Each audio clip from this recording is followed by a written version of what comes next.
Hello and welcome to SDPN's 2023-2024 NBA season previews. Today we're taking a closer look at the Milwaukee Bucks, who are hoping to erase last season's woeful playoff exit from everyone's memory. A new rookie coach at the helm of a roster that is aging rapidly around their intrepid star in Giannis Antetokounmpo.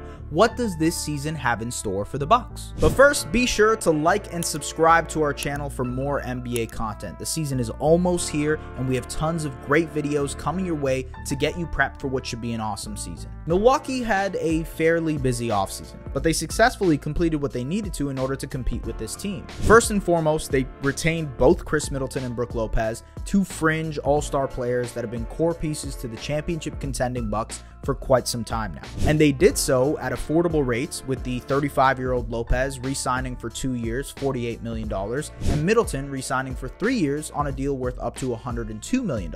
That's good business by Milwaukee to retain two essential pieces at manageable salaries in order to keep their title window open around Giannis. They also re-signed Thanasis Antetokounmpo, Giannis's brother, and Jay Crowder, who they spent 5 second-round picks to acquire at last year's trade deadline. While Crowder was a complete non-factor in his time in Milwaukee, maybe the 33-year-old forward can get more playing time with a full camp under his belt. Outside of their main guys, the Bucks also made some fringe additions, adding Brook Lopez's brother Robin to the mix as a backup big man, and adding sharpshooter Malik Beasley into the fold as well on a minimum deal. Both Rolo and Beasley are good swing pieces that could potentially be rotation guys depending on the matchup, especially Beasley, who can stretch the floor for this team as a career 38% shooter from behind the arc. He struggled last season to shoot the ball, only knocking down 35% of his threes, but he should get more open shots playing alongside the Bucks stars. Now, maybe the biggest difference between the Bucks last year and this season is their new head coach, Adrian Griffin. Griffin is a former player who has been an assistant in the league since 2008, first starting his coaching career actually in Milwaukee, and now taking the helm of the franchise at a crucial juncture. He most recently spent the last 5 years of his career as an assistant with the Toronto Raptors, mainly being a defensive coordinator of sorts under head coach Nick Nurse. Still, it's hard to gauge exactly how or what will be different in Griffin's approach compared to Budenholzer, whose style had become a staple in Milwaukee. Regardless, this is Giannis's guy, and that's going to be big considering the two-time MVP is eligible for a contract extension this month. As far as losses this season, the Bucks did lose some rotation players in Javon Carter, Joe Ingles, and Wesley Matthews. Both Ingles and Carter were pretty important for the Bucks last season. Carter started in nearly 40 games for Milwaukee as they were dealing with injuries to Jrue Holiday and Middleton, and was a menace at the point of attack as a defender. Meanwhile, Ingles, who was coming back from an ACL tear, got back into form as a do-it-all playmaking wing off the bench. Those two will surely be missed in the Bucks rotation next season, and the hope is that other players can sort of step up in their place, mainly Crowder and Beasley, but again, that's asking a lot out of two players who fell out of the rotation of playoff teams just last season. Maybe that opens up room for a young guy like MarJon Beauchamp to step up and try and contribute. The second-year forward is a versatile defender who can slot in and guard multiple positions on the wings, and if he ever develops his outside shot, it's an easy route for him to crack the Bucks rotation. He is by far their best young prospect, and with the roster continuing to age around Giannis, injecting some youth into the lineup might be the best call both short-term and long.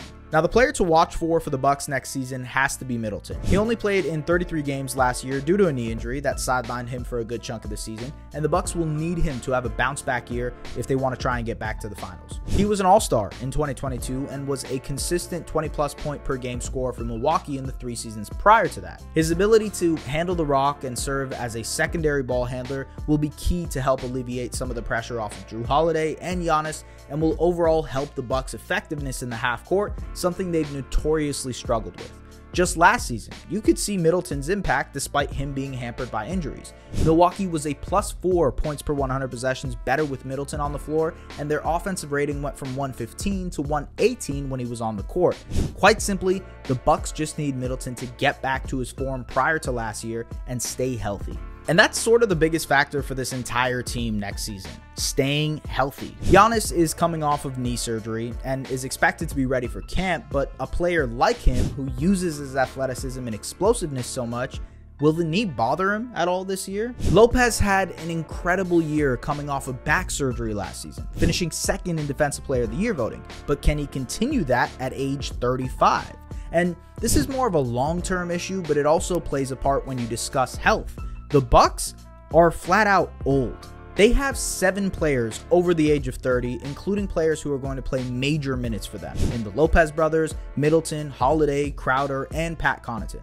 Injuries and age are never a good mix, and that is really the only potential pitfall for this team next season. The Bucks over-under win total is projected at 53.5, and I think given the fact that even despite a new coach coming in, they're probably going to win around 52 to 56 games next season, barring injuries. Realistically, Giannis has been a consistent MVP candidate for the last 5 seasons, and again, unless there's an injury, I don't expect that to change.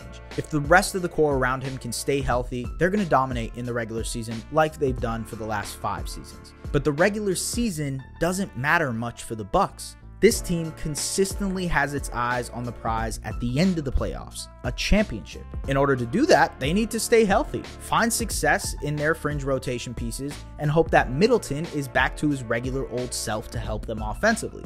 This Bucks team has a lot of pressure this season. Giannis is up for extension and could potentially be a free agent in 2025 if he declines said extension, which seems likely given his latest comments about his upcoming contract decision. With Lopez, who's 35, Holiday 33, and Middleton 32, the Bucks championship contending window is starting to close on them, despite Giannis still being in the midst of his prime. With little to no avenues to pivot to go younger and pressure mounting for them to continue contending around the Greek Freak, this is an all-important season for the Bucks. So, let us know what you think. Does Milwaukee have enough this year to win a title? Let us know in the comments, and don't forget to like, comment, and subscribe for more NBA videos. Take care.